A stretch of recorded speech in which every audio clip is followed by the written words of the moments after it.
Hello students, this is your mentor Naveen and welcome back to my YouTube channel, जहां पर मैं आपको करवा रहा हूं सीबीएसई 12th की इकोनॉमिक्स के इंडियन इकोनॉमिक डेवलपमेंट की तैयारी।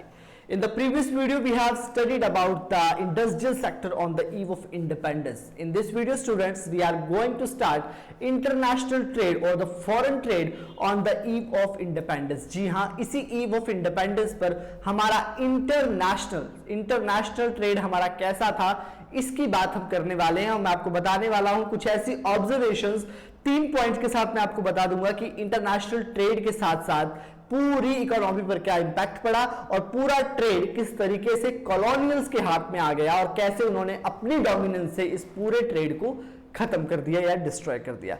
आइए इस टॉपिक को आज शुरू कर लेते हैं। देखिए स्टूडेंट, सबसे पहले हम बात करने वाले हैं हमारे इंटरनेशनल ट्रेड की ईव ऑफ इंडिपेंडेंस पर। This can be defined in the following observations. सबसे पहली ऑब्जर्वेशन है net exporter of primary goods and we are the importer of finish good.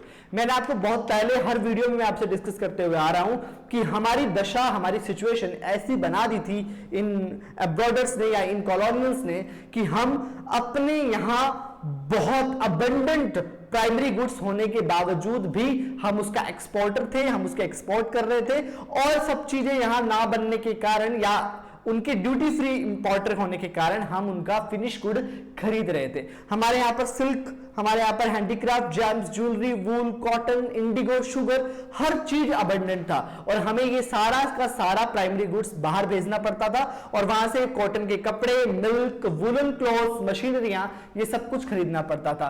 तो हमारी इंपोर्टर, हमारी जो डिपेंडेंसी थी वो फॉरेनर्स पर या ब्रिटिशर्स पर ज्यादा हो गई थी। इस कारण भी हमारा जो इंटरनेशनल ट्रेड था वो खत्म होने लगा क्योंकि हम एक्सपोर्टर तो थे प्राइमरी गुड्स के, हम अपना रॉ मटेरियल सस्ते में बाहर भेज रहे थे और उनके बने हुए महंगे कपड़े और महंगे आइटम्स हमें फोर्सफुली खरीदने पड़ रहे थे। यह सिचुएशन थी हमारे साथ इस इंटरनेशनल ट्रेड में। दूसरी सबसे बड़ी बात, जो दूसरी सबसे बड़ी ऑब्जर्वेशन है वो मैं आपके साथ क्लियर करने वाला हूं, वो थी monopoly control of Indians foreign trade. आप इस चीज को समझ के देखिए कि हमारे फॉरेन ट्रेड पर ब्रिटिशर्स का एक मोनोपोली कंट्रोल आ गया था। उन्होंने साफ क्लियर कर दिया था कि पूरे ट्रेड का 50% से भी ज्यादा हमारा जो बिजनेस होगा, जो ट्रेड होगा, वो डायरेक्ट ब्रिटेन के साथ होगा, अदर किसी के साथ भी नहीं। तो 50 to 60% होगा ब्रिटेन के साथ, जिसमें भी क्लियर था कि सारा का सारा रॉ मटेरियल हम ब्रिटेन्स को देंगे और उनका बना हुआ फिनिश गुड हम अपने यहां पर खरीदेंगे। इस तरह की मोनोपोलिकल कंट्रोल ब्रिटिशर्स ने over the government, over the Indian peoples किया, ओवर द इंडियन मार्केट्स किया कि हमारा 50% से भी ज्यादा जो बिजनेस था वो सिर्फ ब्रिटेन के साथ होता था और ब्रिटेन ने डिस्क्रिमिनेटरी टैरिफ पॉलिसी, जिसकी मैंने बात आपके साथ पिछली वीडियो में भी की थी, कि एक पॉलिसी को वो लेकर आ गए थे कि आपको हमसे ड्यूटी फ्री हमें बेचना होगा रॉ मटेरियल और हमारा ड्यूटी फ्री आपको फिनिश गुड खरीदना होगा, जिसके लिए उन्होंने नई आदत लोगों को डाली वेस्टर्न कल्चर की, जिसमें वो बहुत अच्छे से पास भी हो गए। यू कह सकते हैं अपन कि उन्होंने बहुत सक्सेसफुली हमारे ऊपर उस चीज का एजेंडा अपना लिया और हमारी फॉरेन ट्रेड की मार्केट पर मोनोपोली लगा दी। किसने? जो हमारे कॉलोनियल, जो हमारे ब्रिटिशर्स थे, उन्होंने। तीसरी ऑब्जर्वेशन के साथ मैं इंटरनेशनल ट्रेड की इस एक्सप्लॉइटेशन को खत्म करना चाहूंगा और वो तीसरा हमारा जो ऑब्जर्वेशन है वो ये है कि surplus trade but only benefits to the Britishers. मैं आपको एक चीज क्लियर कर देता हूं, जब भी इकोनॉमी में एक्सपोर्ट ज्यादा और इंपोर्ट कम होता है उस कंडीशन को कहा जाता है बैलेंस ऑफ ट्रेड की सरप्लस कंडीशन। आप कहेंगे सर फिर तो ठीक था, अगर हम सरप्लस कंडीशन में थे, अगर हमारा एक्सपोर्ट ज्यादा था, इंपोर्ट कम था, we are exceeding export over the import, अगर हम अपने एक्सपोर्ट ज्यादा ही कर रहे थे तो हमें प्रॉब्लम कहां थी? हमें तो सरप्लस मिल रहा था। बट मैं आपको यहां पर ये क्लियर करना चाहूंगा कि ये सरप्लस वो सरप्लस था ही नहीं।